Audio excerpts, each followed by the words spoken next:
And now I would like to hand over to Joni, who's going to open our meeting this evening. Ko kia ora all, e te hui whai ai, te matuaranga kia marama, kia whaia take ngā mahi katoa, tu maia, tu kaha aroha tu aroha mai, tātou ia tātou katoa. So for this gathering, seek knowledge for understanding, have purpose in all that you do, stand tall, be strong, and let us have respect for each other. Kia ora. Kia ora. Kia ora, Joni, thank you. So my name is Jessica Bensaman, and I've been involved with a team of people in the Nelson Tasman Climate Forum who have been working to pull this event together this evening. So for those of you new to the forum, and there might be some here tonight, and for the benefit of our candidates as well, we are a community-led initiative that's open to everyone to be involved. The Nelson Tasman Climate Forum started in February of this year, and our mission is to weave individuals, households, community, business, iwi and councils together around urgent and strategic action on climate change in the Nelson Tasman region. And part of that, we are developing a climate change action strategy for Nelson Tasman. And a part of the role of the forum is in demonstrating leadership in the region on climate change issues. And so we thought that it was really important to bring together our local candidates to enable them to talk about what their climate change policies are and what their vision is for Nelson and the Tasman regions, and trying to address the massive challenge that climate change is going to bring to us. And we all know that politics and policy and the role of government plays a really important part of how we can respond to this challenge. So we're really looking forward to hearing from our candidates tonight. We want our community to be able to make informed decisions and hear from all our candidates. So just a quick little outline of the format tonight. So to start with, we've got Victoria Guild, who is the Nelson Regional Editor for Stuff, who's going to be facilitating and emceeing the event this evening. And what we're going to do is allow each of the candidates 2 minutes to run through their climate change policies and introduce us to their party and individual policies. Then we're going to have a bit of a quick fire round of questions. We really want to get a sense of what the candidates' positions are on a number of key issues.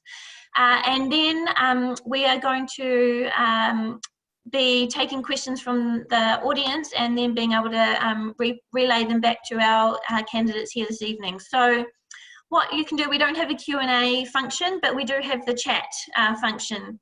So what you can do at any time this evening, and we would like you to prioritise your questions and make sure you're just asking the most important ones rather than a very, very long wish list, is put your question in there, and some of us will be facilitating and prioritising those questions that we'll pass on to Victoria to then ask of the candidates.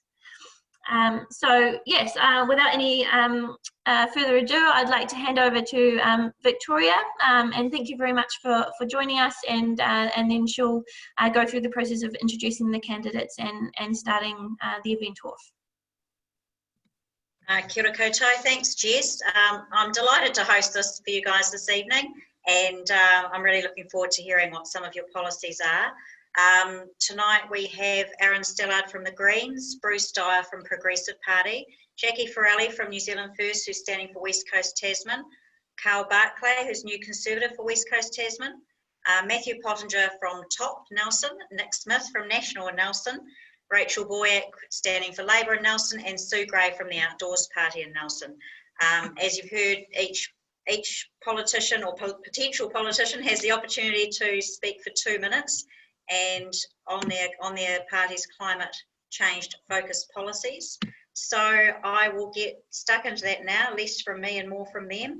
We're going to do it in alphabetical order initially by first name, and so we'll start from the top of the list with you, Aaron, so take it away.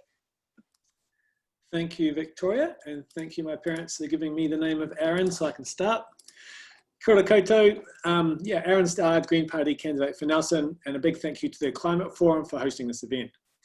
For those I haven't met before, I'm a geologist, I have 3 children, and run a scientific editing business. So how do we address the climate crisis? The context is important. Facing the problems now of COVID and the resulting financial fallout, all in the background of the climate crisis, we truly are at a crossroads. The spending decisions that we make during the COVID recovery will determine if we meet our emission reduction targets in coming decades and will set us on our path for many years to come. So first, we must acknowledge that it would be a mistake to return to business as usual. The opportunity here is to transform our unsustainable systems of energy, transport and food production to ensure we limit warming to 1.5 degrees. But we can be more ambitious than that because these systems affect much more than climate. We must also ensure that the changes will regenerate our rivers, soils, wetlands, oceans, and allow our struggling wildlife and ecosystems to first recover and then thrive. We must also ensure that no one gets left behind, inequality is addressed, and all voices are heard.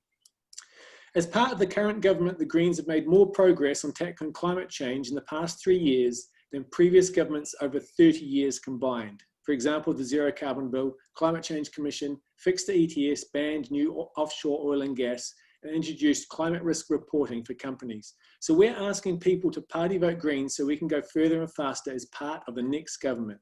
We will invest in cycle lanes, buses and trains, roll out rooftop solar and batteries, retrofit houses and buildings, move to 100% clean energy by 2030, follow the Climate Change Commission's recommendations, and ensure a just transition by working closely with affected communities. So I would ask you all to join us in this journey by giving your party vote to the Greens. Thank you.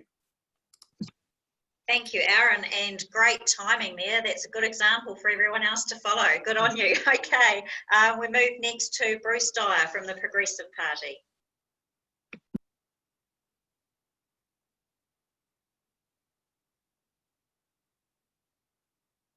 Bruce, you might be on mute. You might have to unmute.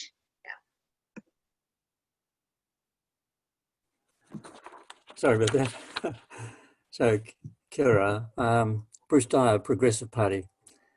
Yeah, by way of introduction, I've managed the Nelson Enterprise Loan Trust since '97, and in that time, since then, it's made 300 loans valued at $2.5 million. 3 years ago, I completed a master's degree looking at how the Nelson region might become more self-reliant. The Progressive Party is offering a new social and economic model. Recently, Jim Bolger called for a new economic model. And as we know, the current model is failing us. It's failed to meet our housing needs. More than 4,000 of our native plants and animals are at risk of extinction. Over 300,000 New Zealand children live in poverty, and we have some of the highest youth suicide rates in the OECD. So what's new about the party's model? Well, it's ethically based and embraces a holistic view of the world, in that it recognizes we have, in addition to the physical and mental, we have spiritual dimensions.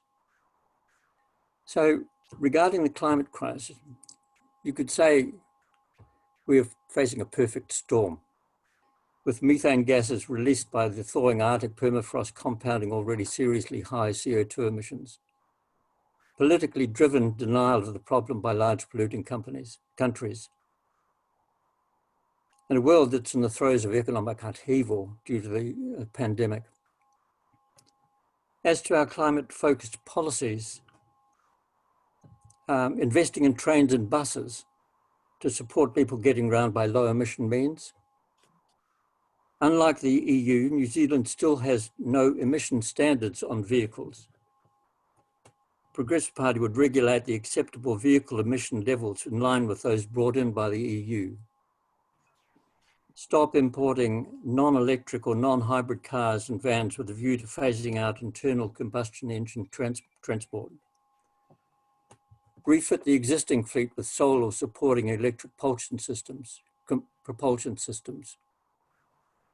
And as the significant film Endgame 2050 highlights, the animal industry contributes significantly to climate warming. We would encourage the farming sector to recognize that the future lies in plant-based diets. Thank Okay. you. So yes, I'll give you a bell on the 2 minutes, and I'll give you then 10 seconds to wrap up. Thanks, Jackie. Sorry, Jess. It's Jackie up next, actually. Jackie Farrelly, New Zealand First, West Coast Tasman.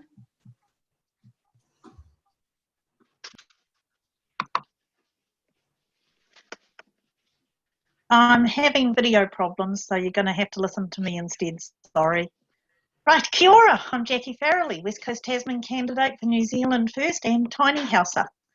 You probably all know there are three main types of greenhouse gases: carbon dioxide, methane and nitrous oxide. The gas that contributes the most to climate change is carbon dioxide. Although with regard to methane, the coalition government has funded more research and development into agriculture tech to reduce emissions. For example, the PGF funding into red seaweed grown for cattle feed, which reduces their emissions, and also introducing a target of a 10% reduction in biogenic methane by 2030, then increasing that as new technology becomes available. But success in reducing agriculturally related emissions is in working with the sector and not imposing costs and more compliance on an already under stress sector that is essential to our community. And transport's nearly half of the CO2 emissions, which is why New Zealand First has and will continue to put priority on rail to get both people and freight off roads in such damaging numbers.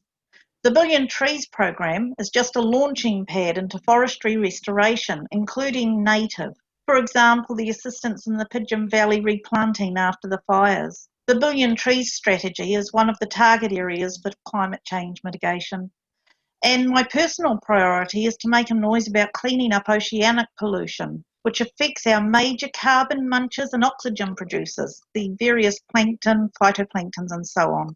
So a party vote for New Zealand First will continue to see a balanced approach to the climate change challenge by advocating for a just and achievable transition. Thank you. Thank you, Jackie. Has Carl joined us? Can you see, Jess, if Carl Barclay is here? I don't think he is, unless he unmutes himself and speaks now. No, I think go on to the next one. Okay, we'll move on to Mathew Pottinger from TOP, please. Kia koutou, my name is Mathew Pottinger and I'm the Nelson candidate here for Nelson. For TOP. I'm a Nelson candidate for TOP, sorry. So we've got a brand new climate change policy that was released today, actually, at Parliament, on the lawns of Parliament. So the science is clear, we need to get carbon emissions to zero or face unprecedented global warming. But if the rest of the world can't get their act together, then New Zealand needs to be prepared to do both on its own. Now, TOP believes New Zealand needs to reduce its carbon emissions and prepare for epic warming. There are several major sources of greenhouse gases in this country which all need to be tackled head on. We've got urban development, we've got transport infrastructure, vehicles, process heat, agriculture and electricity generation. So what's TOP's plan? Well, we want to fundamentally re-engineer our cities to be compact and efficient. And we can do that by allowing denser cities around public and active transport networks. We want to alter the building code to allow energy efficient materials to be imported into New Zealand and ensure the building industry has the skills to use them. We want to stop politicizing infrastructure decisions and commit to a net zero emissions future now. After all, we are stuck with transport infrastructure decisions for a very long time.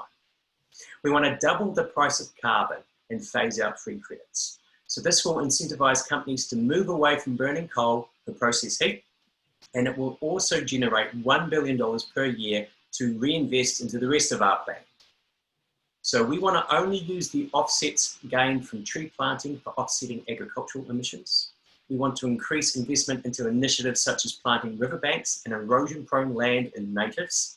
We want to remove the fringe benefit tax from electric vehicles. Right now, that's just double cab use, but we want it to include low-emission vehicles, including e-bikes and public transport. We want to invest in research and development to figure out the optimal way forward for moving freight using the roads, rail, and shipping. So whilst other countries continue to point fingers at each other, we know TOP policy will put New Zealand in the best place to withstand the economic impacts of continued global warming and reduce our carbon emissions. And we want to get started today. Thanks, Matt. Now we move on to Nick Smith from National, please.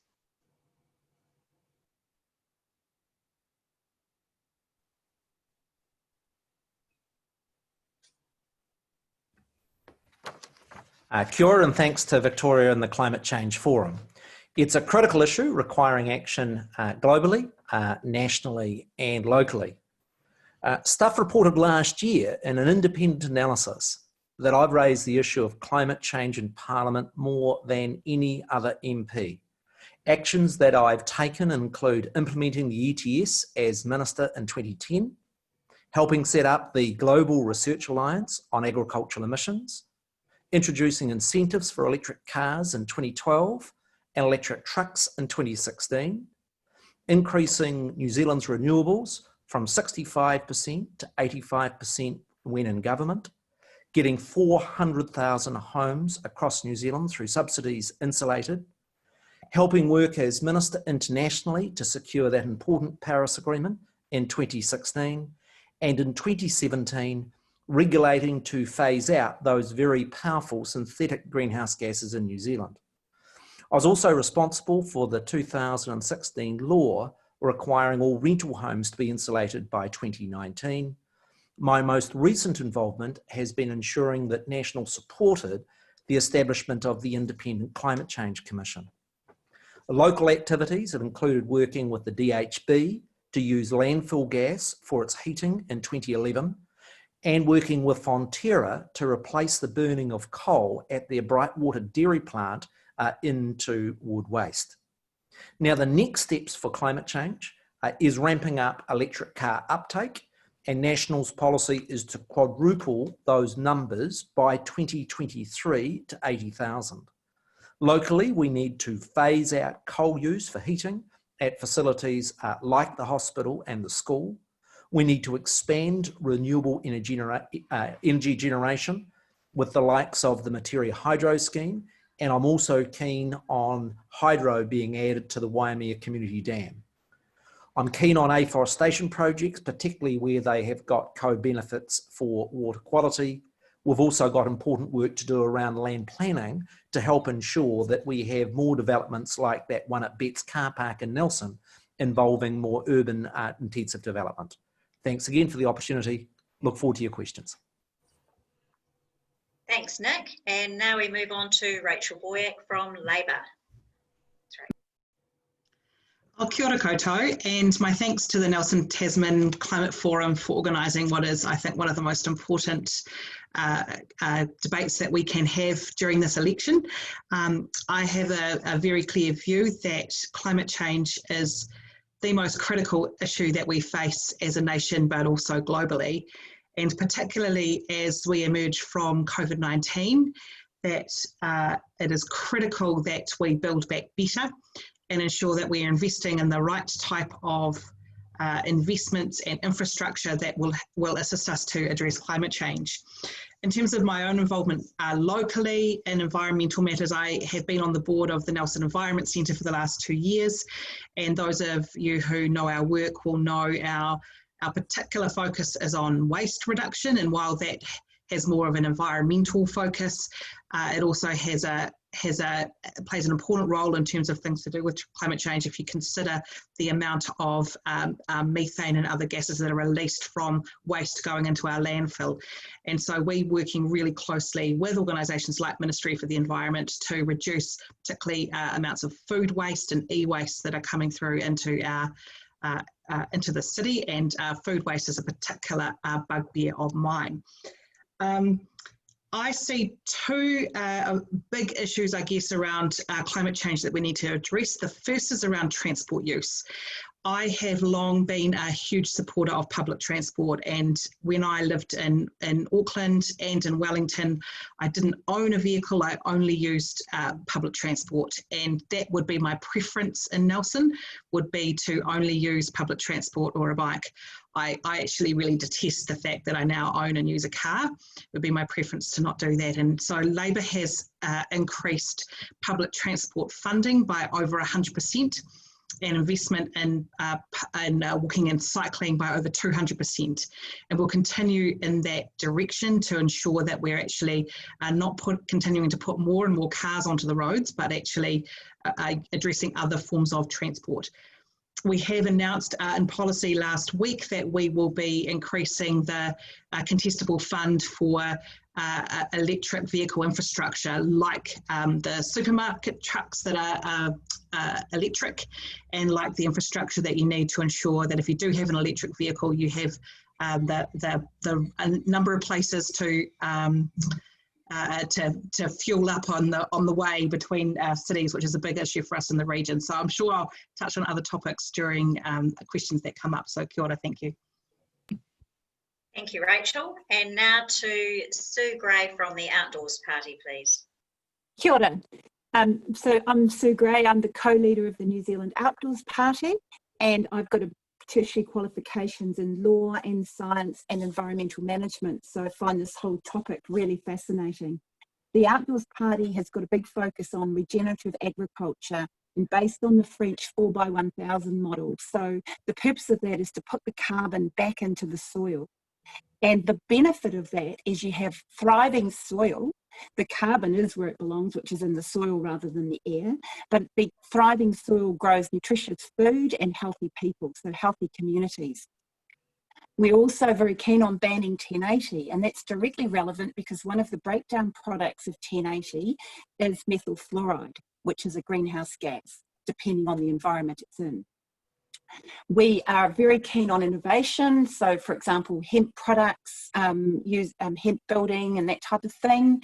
Transport, we agree with what many of the others say, which is encouraging. You'll often see me out cycling or walking. My parents in the 80s also cycling and walking everywhere. And public transport, we don't need more roads in Nelson, we need less roads and more people connecting with each other. Our whole focus is on localism, communities making decisions for communities, and small is beautiful. So let's celebrate what we have got rather than always assuming that bigger is better. Thank you, Sue, and we'll be back with you very shortly because you're starting from the reverse order for the next round. So thank you all for those brief introductions.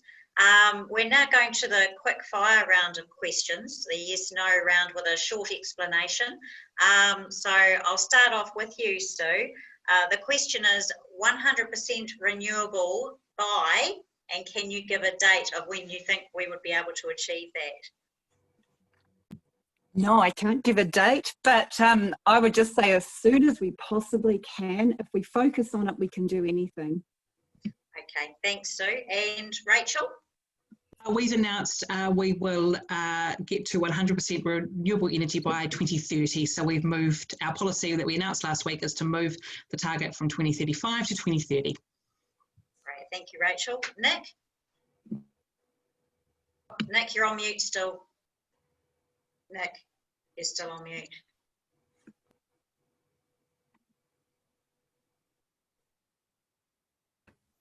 Apologies.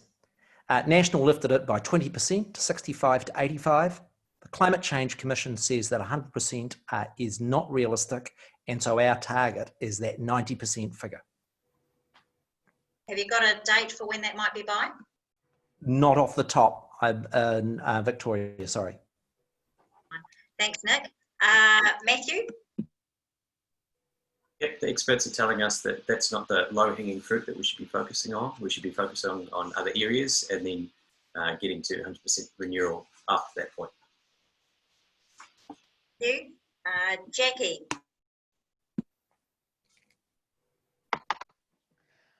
We don't have a date to see, a set date for achieving that, but I think that's a global thing, really. We need to get involved globally to have 100% renewable, because New Zealand is such a little place with such a little impact. To make an effect, we need to have a big voice globally.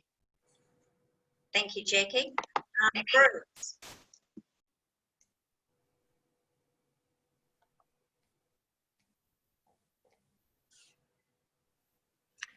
If the candidates can just, you can keep yourselves off mute for now so we can just get through this quite quickly. So just stay off mute. What was you asking then? Oh, this is the 100% renewable question. Sorry, Bruce. What was your answer for that one?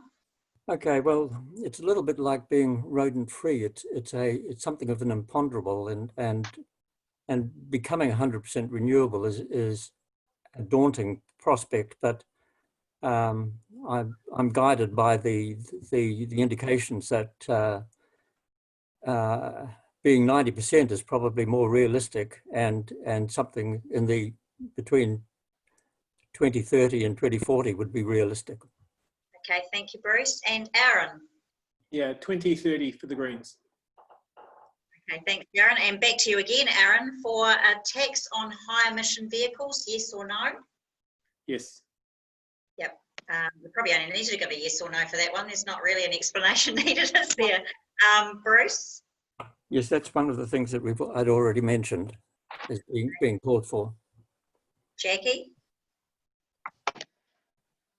I would like to exclude farm vehicles until there is a better system, because farmers are struggling as it is. Okay, thank you, Jackie. Matthew?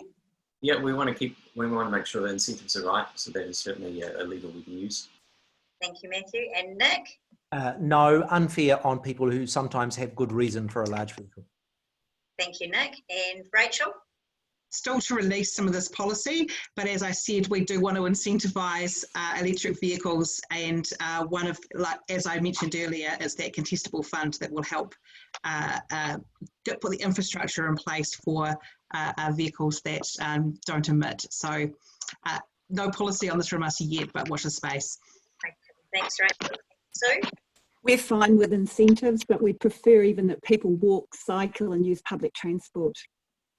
Okay, thank you, Sue. And then back to you again for the next question, which is more oil and gas exploration, yes or no? No. Okay, Rachel? Policy on this, I think, is pretty well documented that we are banning further permits on this. So that's already been announced by government. And Nick? No, gas is an important transitional fuel. It's how United States and Germany has actually been more successful in reducing emissions than New Zealand. Okay, and Matthew? It's a nuanced issue, so we've certainly not gone straight out to say no. We want to make sure that we understand where we get our energy from and if that's a better alternative. Okay, thank you, Matthew. And Jackie? Yes, we'd like to continue it until there's a better system to transition to. Thank you, Jackie. And Bruce? With regard to oil, there's a strong case for it continue to be banned, but with regard to gas, the impact on the climate is perhaps less acute, and the argument could be there for it being continued. Okay, thank you, Bruce. And Aaron? Phase out as quickly as possible the idea that gas is a transition fuel is a myth.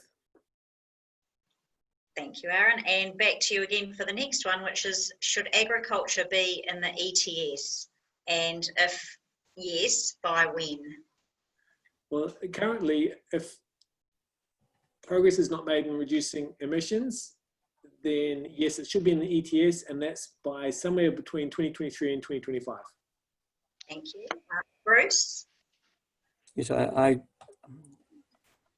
agriculture is New Zealand's biggest export earner, but having said that, I think it's unwise to give them leeway, so that the more I think it needs to be within.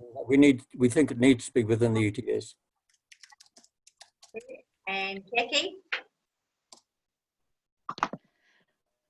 Yes, but I think the targets should be staggered for farming ETS. Thank you, Jackie. Matthew? Yep, bring it in, but offsets gained from tree planting would be offsetting their cultural emissions. And Nick? Not until farmers have practical technologies by which they can reduce emissions rather than reducing stock numbers. 90% of production goes offshore, all you do is having our products being produced in less efficient countries and actually adding to global emissions. Thank you, Nick. And Rachel? Yes, and it was in the original ETS that Labor introduced in 2008, which was then gutted by National. I can't recall off the top of my head the date. We're looking to bring it back in, but yes, it's a yes from us. Thank you. And Sue? So grass-fed animals and plants are all part of the carbon cycle anyway. The issue, as we understand it, is with added chemicals, which we discourage as part of our regenerative farming policy. We also focus on quality rather than quantity. Thank you, Sue. And for the next question, sea level rise, is it time for a managed retreat? How do we retreat from sea level rise? Answer the question with a question, yeah. Okay, and Rachel? Well, I guess in terms of sea level rise, one of the things that we're very aware of is our role with our Pacific neighbours, and it's one of the reasons why through the Pacific Reset, we've been investing in our Pacific neighbours to ensure they can invest in infrastructure for what they're going to need. They are going to be our neighbours that are affected first by sea level rise. And in terms of a managed retreat, don't have any specific policy on that. My goal is to work so that we avoid getting into that position, but I accept that there will be some countries that will face some devastating sea level rise. And Nick? Area by area, so that some parts of New Zealand are so vulnerable where it might be the right managed approach, but they are quite limited. Thank you, Nick. And Matthew? I guess as part of our sort of need to get transport emissions down, we need to have these compact efficient cities, and one of the benefits of that is that we can sort of deal with rising sea levels in that manner. Thank you, Matthew. And Jackie? Erosion protection would be one, and Ron Mark has already had the Defence Force develop a climate emergency response for rapid sea level rise should that occur. Thank you. And Bruce? Well, it'd be remiss not to plan for it, but the important thing is to work to ensure that we alleviate the need for that climate. Work to ensure that climate change doesn't bring it about. That's really. Thank you, Bruce. And Aaron? It certainly needs to be in legislative framework as soon as possible, and we will see some kind of adaptation plans put through soon. That should feed through to councils, and local councils should have an idea of which areas this applies to. Thank you, Aaron. Now we're going to move into the audience questions, and we have one general question from the forum to begin with. So you have about 30 seconds to answer these, a little bit longer if you need. So if you were in charge of the COVID response, how would you ensure that it is climate friendly? Is that me starting? Yeah, sorry, that's you, Aaron. Yeah. Well, I would simply favour any projects that would enhance active transport and public transport, and push back on projects that are business as usual, fossil fuel intensive industries. That'll be the key things we can do, and build infrastructure that's fit for 100 years and fit for a low carbon world. Thank you, Aaron. Bruce?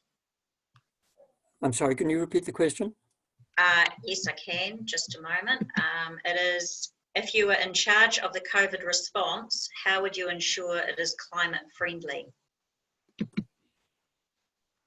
Pass on that. Okay, Jackie? COVID recovery, we would be pushing for public transport to make sure there's less problems from emissions on the road, being the rail and electrification. Okay, and you? So we would want to make sure that the quality of the spending was high, and part of that is to have a business case if possible, and in that business case, of course, a large focus would be whether or not it's going to meet our emissions reduction targets in the future. One shovel-ready project that's ready to go is the idea of getting energy and resource efficiency into our houses and our businesses, and that's things like double glazing and insulating and that sort of thing. Thank you, Matthew. And Nick? Smart thing is to invest in infrastructure. Much rather we were building assets for the future during this really tough economic period that we're borrowing for. and the climate change overlay is where there are investments that will help us reduce emissions. So renewable energy stations, those sorts of things is a smart thing for us to be investing in at this time. And Rachel? Yes, as I said earlier, it's an opportunity for us to build back better. I support a lot of the comments already made, particularly around public transport infrastructure. I think it's a huge opportunity for us. We all saw through the lockdown how wonderful it was to not have cars on the road. I could walk down Waimea Road in the middle of the day. And so I know that obviously that's not how things would be going forward. We'll always have cars out here, but we have a huge opportunity, I think, particularly in Nelson, for us to look at how we can do transport better. We have also invested through funds like Jobs for Nature, so $3 million into Nelson, into the Maitai River and the Waimea Inlet, to improve the quality of the river. And while that's not directly related to climate change, these environmental measures are also helpful in improving our environment generally. Rachel and Sue? It's a great opportunity for us to take stock about what we do want and how we want our future to be. The Outdoors Party sees a lot of opportunity in localism and self-sufficiency. We also have a lot of focus on giving power back to the people, including over their own health.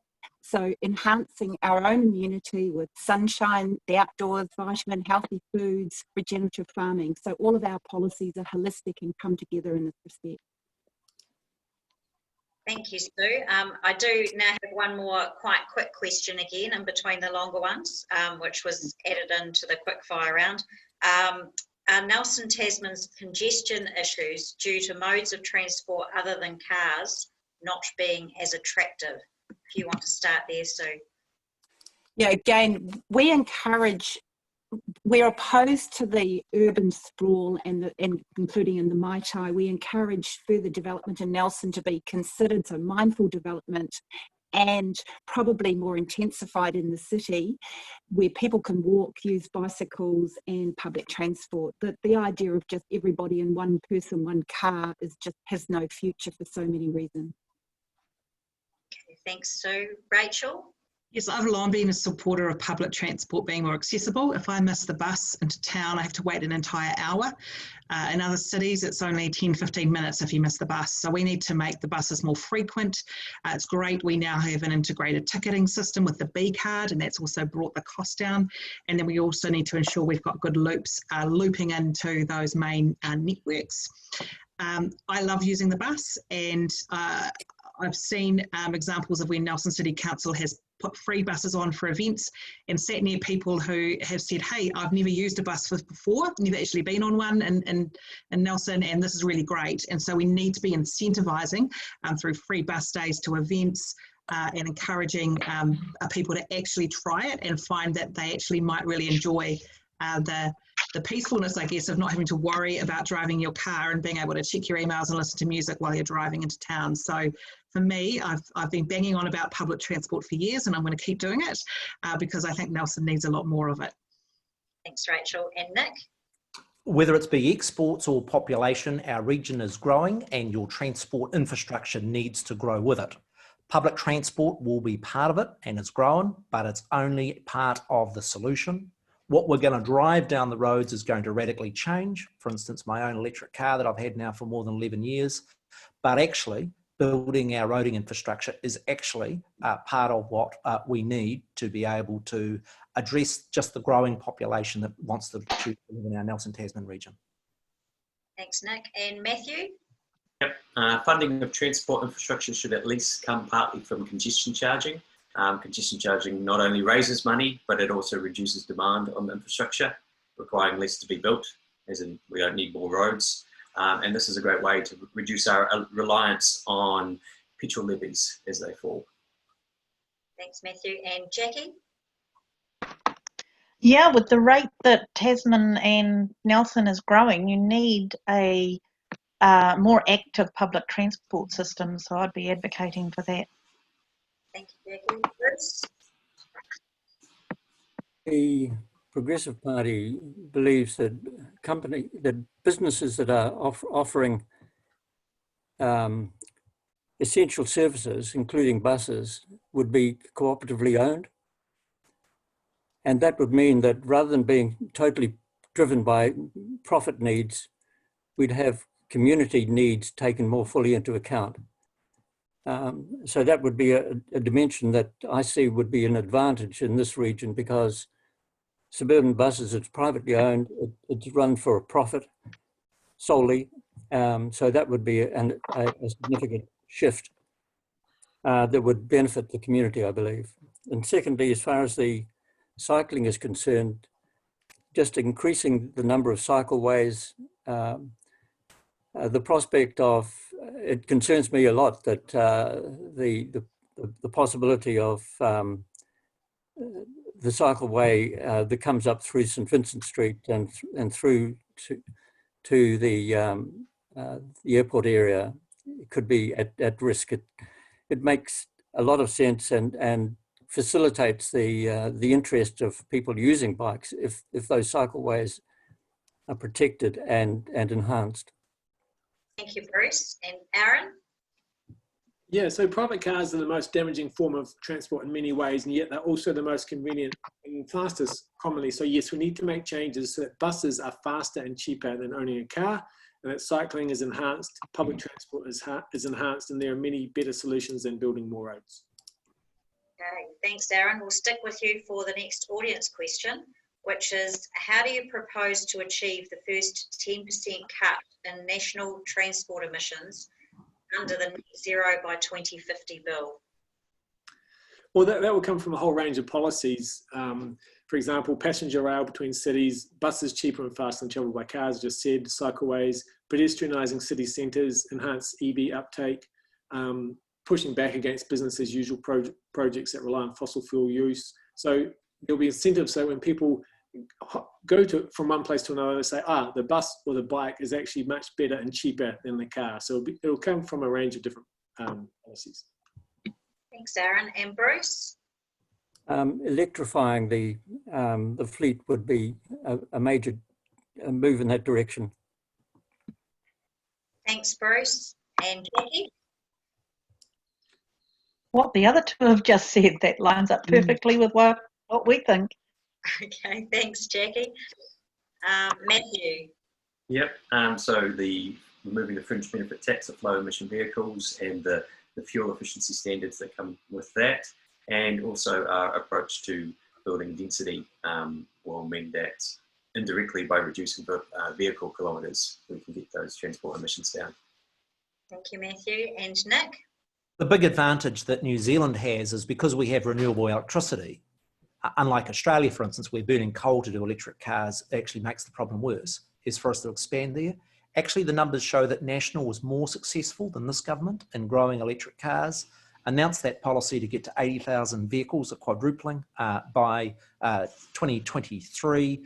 Key feature is removal of fringe benefit tax on electric cars and the subsidies for those. What she's going to be. And Rachel? I think people have covered a lot already. One of the areas we haven't covered, though, is the increased uptake of e-bikes. One of the issues around electric vehicles is they are expensive for ordinary people, and e-bike prices are coming down. I am planning on actually moving from being in a car to an e-bike after the election. It's something I've committed to doing. And I think that when we start using different forms of transport, so smaller vehicles and hopefully a lot more e-bike use, that will actually bring down a significant amount of cars on the roads. It's just got to be the answer. We've got to get people out of their cars and using different forms of transport. And I know that is hard for some people, but if those of us who are young enough to still make those changes, talking Nelson, then we've got to do it. You also need light rail in Auckland. We haven't touched on that, and I know this is a Nelson forum, but light rail in Auckland is something that the government, well, certainly Labour, is still committed to. And having lived in Auckland, we need a lot more investment in that type of transport up in our biggest city, and that will make a huge difference also. Thank you, Rachel. And Sue? We need to get our school children either walking, biking or busing to school, because one of the main problems with this transport is the pollution and the congestion at school times. And it's also good for their health and well-being. There's the idea of e-bikes. I use my e-bike all the time. It's wonderful. I go to the supermarket, I go to the library, I can go up my hill, my driveway. It's an awesome way. And you say hello to your neighbours, you say hello to all the other people out on the street. It's a great community in itself. It's just win, win, win. So we've just got to start getting people to change their habits and enjoy connecting with their community and the environment. So, and sticking with you, question number 2 from the audience is, would you work to move freight off the road and onto lower emission coastal shipping and rail? Yes, absolutely. And I can't believe that we haven't done this years ago. It's a nightmare, especially when you're travelling in the North Island and truck after truck after truck. It's absolutely nonsensical that's still happening. Great. And Rachel? Yes, certainly we have a real commitment to investment in rail. Obviously that's difficult for Nelson. It's one of the saddest stories of Nelson is the loss of our rail network. But certainly in other parts of the country where we can do it, we need to be moving more into rail, and we're already investing in it. Thank you. And Nick? Coastal shipping alongside rail is part of it, but it depends on each item of freight. For Nelson region's topography, trucks will remain the main means by which we get our exports to port. We need to be realistic about that, and we need to build the infrastructure to support that. Truck technology is changing dramatically. We brought the first incentives in for electric trucks, and that's where the sustainable solution is practically for a region like Nelson. Thank you, Nick. And Matthew? Yep, so freight is one of the difficult areas. Electrifying the rail network and ensuring mode neutrality will help reduce emissions as much as possible. That's only part of the solution. TOP would invest more into R&D to work up the most likely ways forward across road, rail and shipping. Thanks, Matthew. And Jackie? We've already started this with New Zealand First's investment into rail through the PGF and also in the ports, rail and sea transport. Thanks, Jackie. And Bruce? Yeah, absolutely, using rail and coastal shipping. And I just raised the question of if it was possible for us in New Zealand to build a link or network in this region at the beginning of last century, we've still got a corridor for the most part. What would hold us back to actually replace that? Thank you, Bruce. And Aaron? That's a big yes from the Greens to get goods and people onto trains. Okay, thank you. And the next question from the audience, if you stick with us there, Aaron, is what role, if any, does central government have in promoting climate-friendly narratives for nationwide behaviour change? A huge role. So this is something I have talked to James Shaw about, and it's been lacking forever in New Zealand politics because we need to spell out a vision for businesses and for members of the public, and we need to convey the realities of the fact we will have a lower energy future and our modes of transport will be different, and companies and individuals need to start planning for that. So done centrally, and that's the way to do it, so the story's consistent. Thanks, Aaron. And Bruce? Climate-free narratives for New Zealand-wide, you were saying? That's right. Yeah, central government have in promoting climate-friendly narratives for nationwide behaviour change. Well, the government has done, I believe, a remarkable job in communicating and educating us about the need for behaviour with the COVID pandemic. So the whole educative environment is wide open, and I believe that is something that needs a lot of attention that hasn't been given to date, to my mind, in large part. Thanks, Bruce. And Jackie? Yeah, I think central government plays a key part, not only in getting the word out there. There was a lot of information coming about global emissions going down during COVID. So let's continue with the pushing the global emissions coming down, and also walk the talk. Let's see it evidenced in the actions of our MPs. Thank you, Jackie. Matthew? Yes, but making sure it's depoliticised would be important. Thank you. And Nick? 2 points. Strongly agree with the Climate Change Commission independently being responsible. You've got to be quite careful of government communications and rhetoric.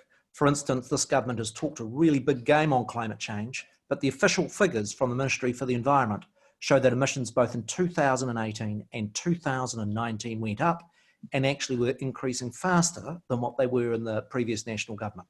So Climate Change Commission really part and part of their mandate. Be careful of the government being the sole source of truth. And Rachel?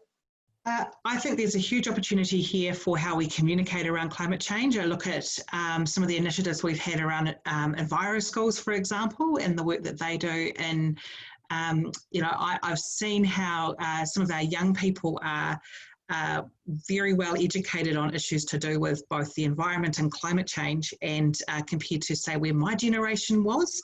And so I think the government can play a huge role, and particularly observe what the young protesters have done in their leadership with the School Strike for Climate. I think that the work they've done in bringing climate change into the general narrative has had a huge impact. It's had a huge impact on some of our elections at local government level. I think that it has really led some of the discussion from people. And so central government has to take a leadership role in communication and support the others, those who are also doing that as well. Thank you, Rachel. And Sue? The idea that there's a single source of truth is a real concern of us, because it's always much more complicated. The issues are not just climate change, but also all pollution. We like the idea of localism, so that local communities can be models for other communities. We don't have to do everything all over the country in one go. And the other thing is, education at schools is great, but we've got to be careful we're not terrifying our kids and feeding into these mental health problems. So we need to be positive in our message, not just negative, because it's a major problem. Thank you, Sue. And now the next question is, what role should forestry play in assisting Nelson Tasman and New Zealand to meet our net zero targets? We're big fans of hemp rather than forestry. Monoculture with pine forest and the cleft felling has no long-term future. We've got to do much better than that. Native forest, great. Forest, you know, diverse forest, yes, but monoculture, no. So, Rachel?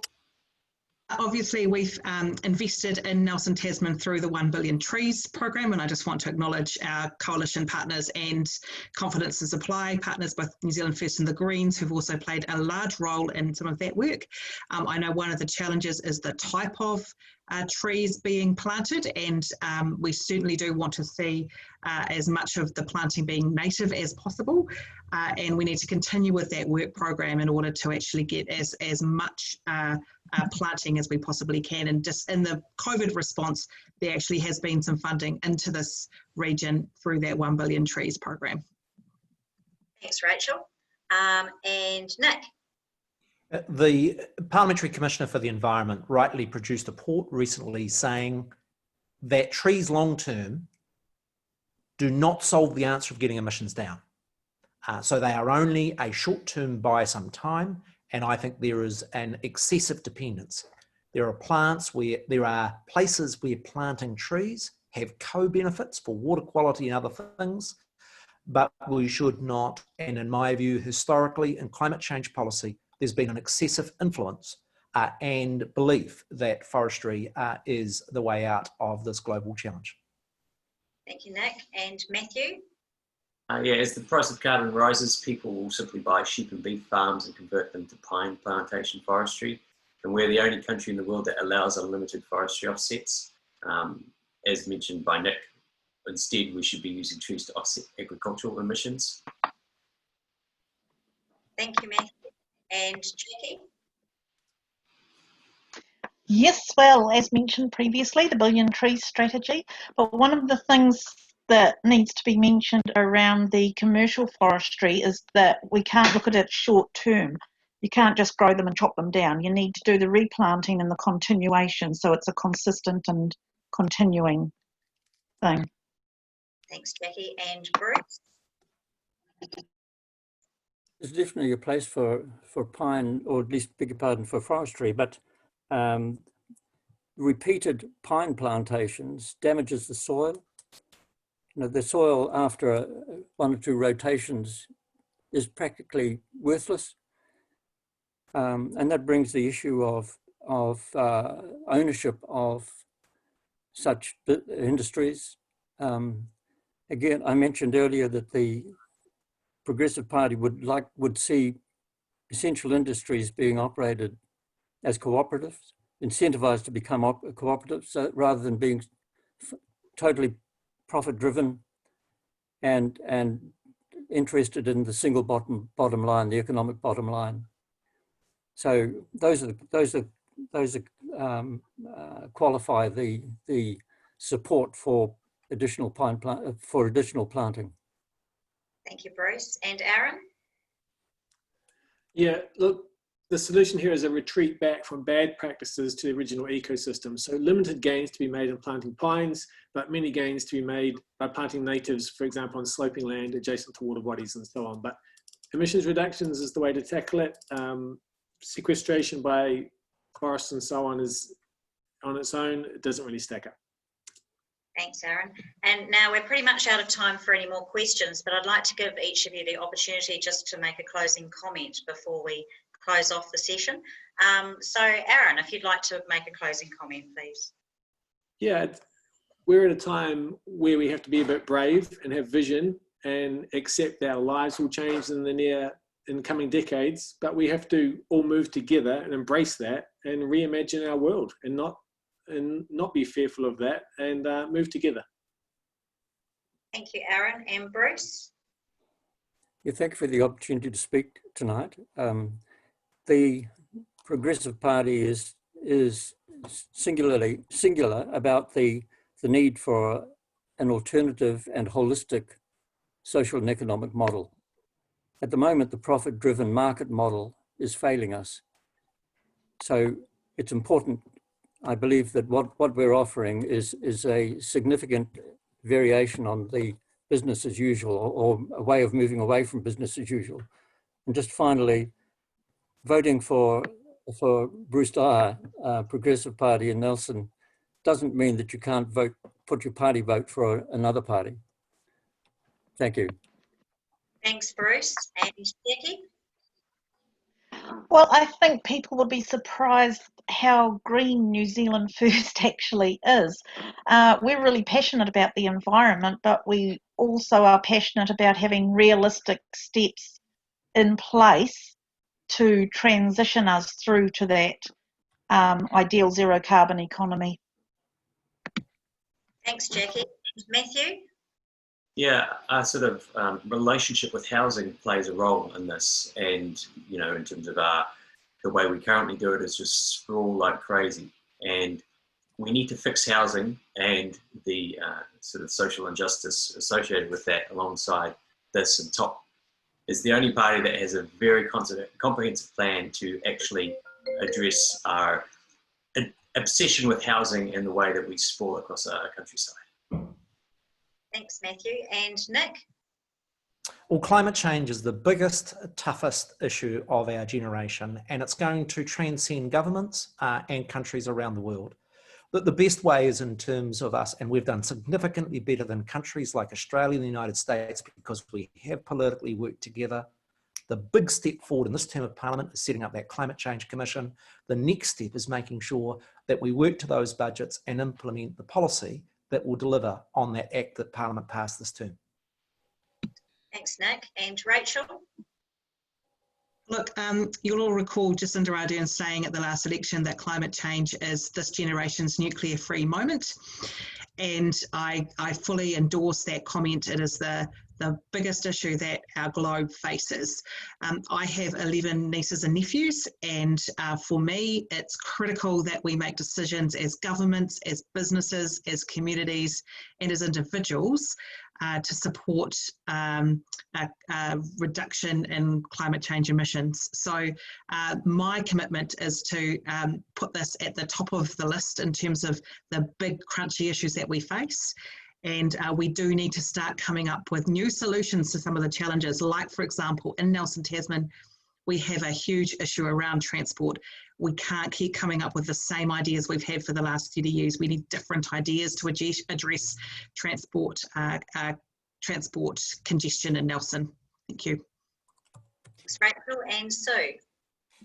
We're so lucky in Nelson. We live in a stunning place. We can be a world leader in well-being, connectedness to nature and the outdoors. We just need to get together, sit around the table, do exactly what this group is doing, which is absolutely fantastic, and build on what we've got to make Nelson the best it can possibly be and a leader for everybody. We've got the expertise, we just have to do it. Thank you, Sue. And just before I hand back to Jess, I just want to thank all of the candidates. You've been really great tonight. You've been really concise. Zoom meetings are a bit different for holding these sorts of events, but I think we only had to mention that you're on mute a couple of times, which must be a record. So from my point of view, thank you for making the evening so smooth. And now I'll pass back to Jess. Thanks, Victoria. Thank you again to our audience and to the candidates, and a very special thank you to Victoria, who did extremely well in running through that backwards and forwards so many times and capturing all those questions. I'd also like to thank Tasman Environment Trust, the Nelson Environment Centre, and Tasman Bay Guardians for joining with us for this event tonight and sharing this with their membership as well. So hopefully we've got some people along from that as well. Yeah, just always like to pass on appreciation to every member of the Nelson Tasman Climate Forum that's getting involved in a volunteer basis to make this work, and doing some great work across the region and across areas from transport to water to waste to energy and housing and everything in between. It's an amazing group to be part of, and to be able to hold events like this. So I wish all of our candidates all the best for their campaign, and thanks again for joining us and giving us your time. We didn't manage to get through all of our questions tonight, but that gives people an incentive to come along to some of your future debates, or maybe get in touch with you directly with their questions. So I'd just like to hand back over to Joni now to close our session for the evening.